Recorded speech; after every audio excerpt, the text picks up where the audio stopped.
बॉलीवुड में कई सितारे आए और चले गए, लेकिन कुछ कलाकार ऐसे होते हैं जो अपनी मेहनत, संघर्ष और हुनर से एक अलग पहचान बना लेते हैं।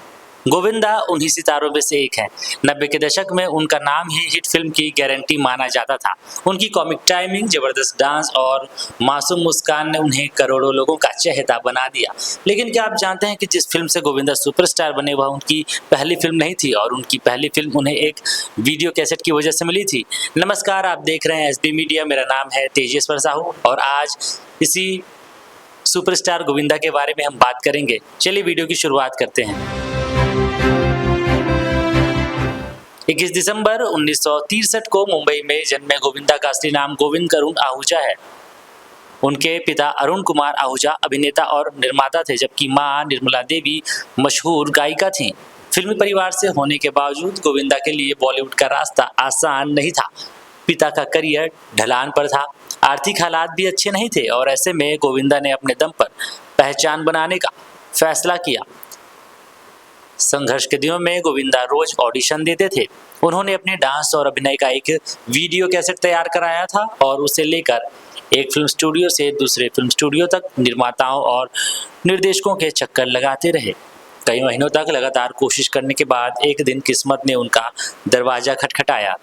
दरअसल उस समय उनके मामा और फिल्म निर्देशक आनंद सिंह अपनी नई फिल्म तन बदन की तैयारी कर रहे थे। उन्हें अपनी फिल्म के लिए एक नया फ्रेश चेहरा चाहिए था, जो स्क्रीन पर फ्रेश भी लगे और एक परिपक्व हीरो जैसा व्यक्तित्व भी रखता हो। इसी दौरान आनंद सिंह की नज़र गोविंदा के उसी वीडियो कैसेट पर पड़ी। उन्होंने पूरा वीडियो देखा और गोविंदा की ऊर्जा, डांस और अभिनय से इतने प्रभावित हुए कि उसी वक्त मन बना लिया कि उनकी फिल्म का हीरो यही लड़का होगा, यानी उनका भांजा ही उस फिल्म का हीरो होगा। सबसे दिलचस्प बात यह कि आनंद सिंह ने बिना गोविंदा को बताए ही उन्हें फिल्म का हीरो चुन लिया था। एक दिन जब गोविंदा घर लौटे तो उनके मामा ने उन्हें बुलाया और कहा, तुम मेरी फिल्म तन बदन के हीरो हो। यह सुनकर गोविंदा खुद भी हैरान रह गए। यही वह पल था जिसने उनके संघर्ष को पहली सफलता में बदला। तन बदन गोविंदा की पहली साइन की गई फिल्म थी। इसमें उनके साथ अभिनेत्री खुशबू नजर आई थी, लेकिन फिल्म की रिलीज में देरी हो गई। इसी बीच गोविंदा ने कई दूसरी फिल्में भी साइन कर ली थी, जिनकी शूटिंग वे लगातार कर रहे थे। सबसे पहले लव 86 रिलीज हुई, जिसमें उनके साथ नीलम कोठारी और फराह नाज थी। इसके कुछ समय बाद निर्माता पहलाज नेहलानी की फिल्म इल्जाम सिनेमाघरों में आई। इस फिल्म में गोविंदा के साथ नीलम कोठारी मुख्य भूमिका में थी। 1986 में रिलीज हुई इस फिल्म का गाना स्ट्रीट डांसर देश भर में सुपरहिट हुआ और गोविंदा रातों रात स्टार बन गए।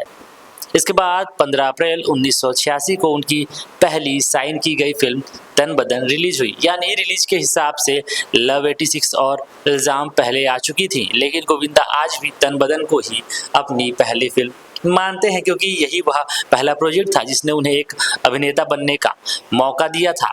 इसी फिल्म में उन्होंने पहली बार एक्टिंग की थी, कैमरा फेस किया था। इसके बाद गोविंदा ने कभी पीछे मुड़कर नहीं देखा। 80 और 90 के दशक में उन्होंने एक के बाद एक सुपरहिट फिल्में दी।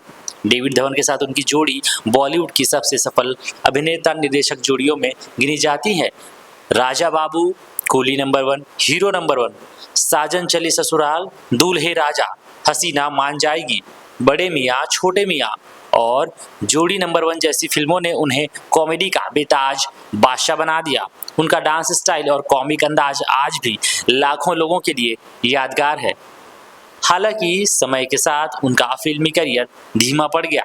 उनकी आखिरी रिलीज फिल्म रंगीला राजा 2019 में आई थी।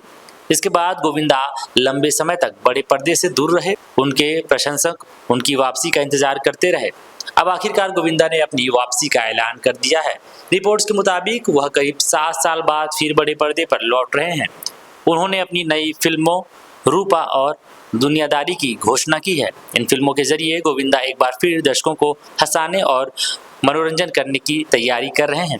आप हमें कमेंट बॉक्स में बताएं कि गोविंदा की कौन सी फिल्म आपको सबसे ज्यादा पसंद है। ऐसी खबरों के लिए हमारे साथ जुड़े रहे।